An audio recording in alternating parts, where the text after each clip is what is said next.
The moment the alien fleets appeared near Earth, the Galactic Council believed the story was already over.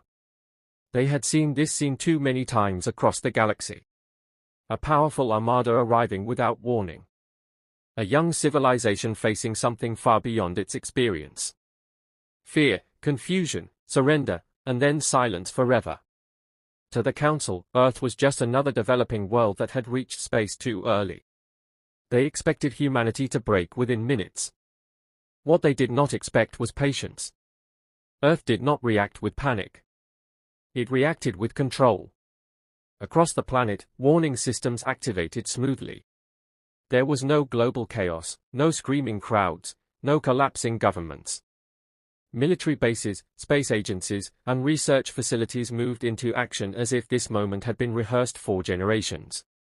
Deep beneath oceans, deserts, and mountains, systems long hidden powered on. Humanity had always known that one day, something would come from the stars. And when that day arrived, they would not be surprised.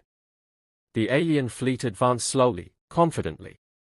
Their ships were enormous, ancient, and proud, built by empires that had conquered dozens of worlds before Earth had even invented radio. To them, humans were weak, divided creatures from a comfortable planet. The invaders sent a simple message, translated into every known language on Earth. Surrender your world, or be erased. The Galactic Council waited eagerly for Earth's response. There was none.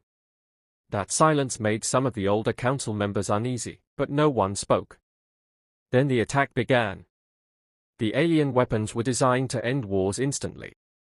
Massive energy beams, capable of burning atmospheres and cracking planetary crusts, raced toward Earth. Even the Council expected this to be the end. Some turned away. Others watched closely, curious to see how long humans would last. But instead of destruction, a faint glow appeared around the planet. Invisible shields formed, layered and precise. The alien weapons struck them and disappeared, absorbed without effect. Earth remained untouched. Confusion spread through the alien fleet. Sensors showed no damage. No fires.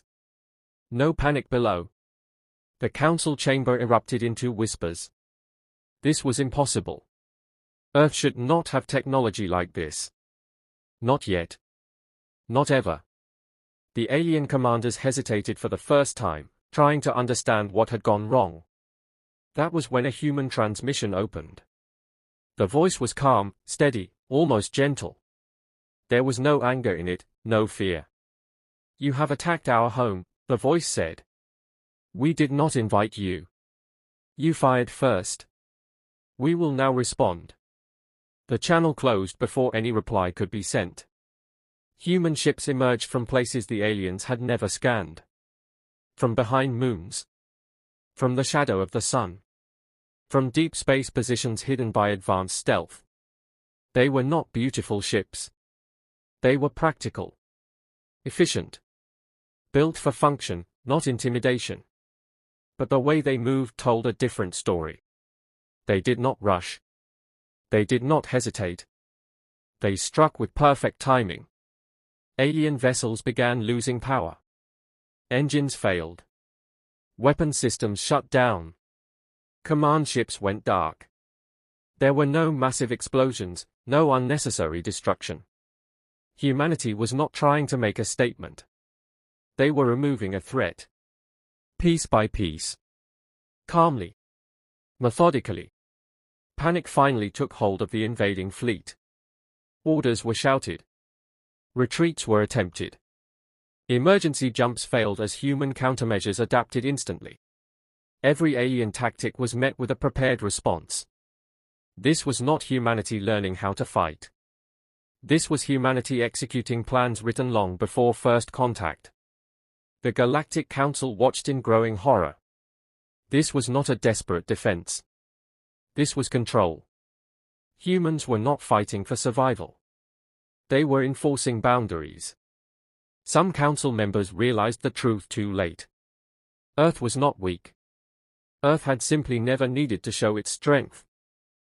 Human boarding teams entered disabled alien ships. They moved with discipline and restraint. Prisoners were secured. Wounded enemies were stabilized. There was no cruelty, no celebration. War, to humans, was not glory. It was responsibility.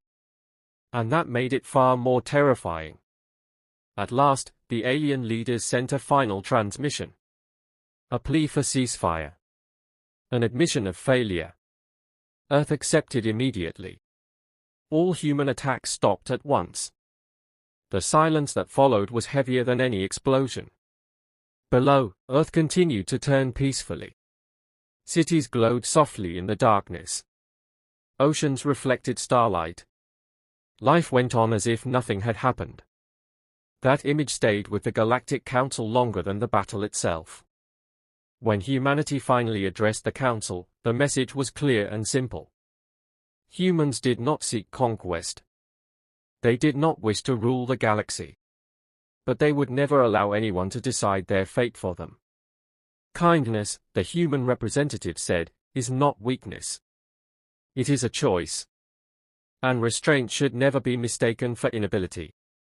From that day forward, Earth was no longer spoken of as a young world. It became a warning shared quietly between star systems. Routes were changed. Plans were abandoned. Fleets hesitated. Because the galaxy learned something it would never forget. When humans are pushed into war, they do not rage. They do not boast. They end it. And the universe watches. In absence